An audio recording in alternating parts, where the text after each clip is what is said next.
Medical కళాశాలల్లో సదుపాయాలు సక్రమంగా ఉన్నయ్యా లేదా అన్నటువంటి అంశాలకు సంబంధించి చెక్ చేసి దానికి అనుగుణంగా ఆ కళాశాల ఈ ఏడాది సీట్లు తీసుకోవడానికి ఇప్పుడు అడ్మిషన్స్ నడుపుకోవడానికి అనుమతులు ఇస్తుంటుంది ఎన్ఎంసి, నేషనల్ మెడికల్ కౌన్సిల్. అయితే మామూలుగా మన దగ్గర 10 మంది లెక్చరర్లు ఉంటే 25 మంది ఉన్నట్టు, అలాగే సదుపాయాలన్నీ సక్రమంగా ఉన్నట్టు, పేషెంట్లందరూ విపరీతంగా వస్తున్నట్టు, వాస్తవంగా ప్రైవేట్ మెడికల్ కళాశాలలకు సంబంధించిన అనుబంధ ఆసుపత్రులకి పేషెంట్లు రారు. ఎందుకంటే వీళ్ళు సీరియస్‌గా చూడరు. వాళ్ళకి తగినటువంటి మందులది ఇవ్వరు. డబ్బులు ఆశిస్తారు. గవర్నమెంట్ హాస్పిటల్ అన్నటువంటి కోణంలో వచ్చినటువంటి వాళ్ళ దగ్గర డబ్బులంటే ఎవరొస్తారు? ఇక్కడ దాకా ఎందుకు రావాలి? శుభ్రంగా వెళ్ళి ప్రైవేట్ ఆసుపత్రిలో చూపించుకుంటారు. కాబట్టి రారు.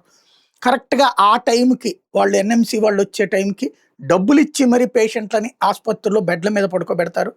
అదంతా విజువలైజ్ చేసుకుంటారు. ఆ తర్వాతన వాళ్ళకంత లంచం ఇస్తే వాళ్ళు అనుమతులు ఇచ్చేస్తారు. దాంతో ఆ తర్వాత అక్కడ చదివేటటువంటి డాక్టర్లకి ప్రాక్టికల్ ఎక్స్‌పీరియన్స్ లేక పాఠాలు చెప్పకుండానే పాస్ అవుతారు.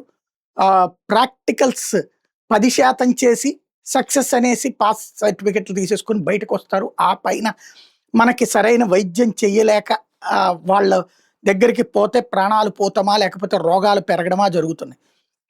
అలాంటి సిట్యుయేషన్‌లో ఎన్ఎంసి చేసినటువంటి డబ్బులు తీసుకుని ఇట్లాంటి అనుమతులు ఇస్తున్నారన్నటువంటి దాని మీద విచారణ ఆ మధ్యన ప్రారంభమైంది.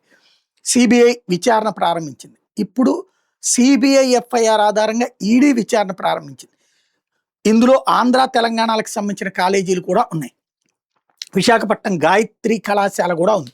అందులో ఆ కళాశాలకు సంబంధించినటువంటి వెంకట్టు, కృష్ణ కిషోర్ల మీదన ఇప్పుడు ఈడీ ఎఫ్ఐఆర్ నమోదు చేసింది. డాక్టర్ హరిప్రసాద్ అనేటటువంటి ఒక డాక్టర్ ద్వారా 50 లక్షల రూపాయలు వీళ్ళు లంచం ఇచ్చారని తేల్చింది.